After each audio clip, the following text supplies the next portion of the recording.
ল্যাপটপে বা পিসিতে তো আপনার মাউসের স্পিডটা যদি কমানো থাকে বা স্পিড বেশি থাকে, তো স্পিডটা কীভাবে কমাবেন আজকের ভিডিও থেকে জানতে পারবেন।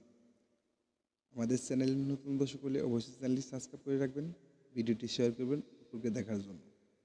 তো চলুন আমরা মাউসের স্পিডটা কমাই কীভাবে বা বাড়াই কীভাবে এই সেটিংটা দেখে আসি। তো আমি এটা ক্লোজ করে দেব। তো আপনি আসবেন এই যে উইন্ডোজে, এই সাইটে উইন্ডোজে ট্যাপ করবেন। এখানে ট্যাপ করার পরে আপনি আসবেন এই সেটিংসে। এই সেটিংসে আসার পরে আপনি এখানে লিখবেন হলো মাউস। তো আমি এই যে মাউস সেটিংসে আসলাম। মাউস সেটিংসে আসার পরে এই যে স্পিড, তো এটা আপনি যদি কমিয়ে দেন একবারে, তাহলে আপনার মাউসের স্পিডটা একদম কমে যাবে। আর যদি আপনি এটা যদি বাড়িয়ে দেন, তাহলে দেখেন এখন আপনার মাউসের স্পিডটা কীরকম।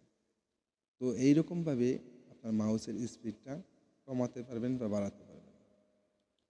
তো আজকের ভিডিওটা যদি ভালো লাগে অবশ্যই চ্যানেলটি সাবস্ক্রাইব করে রাখবেন। দেখা হবে পরবর্তী যে কোনো ভিডিওতে। আল্লাহ হাফেজ।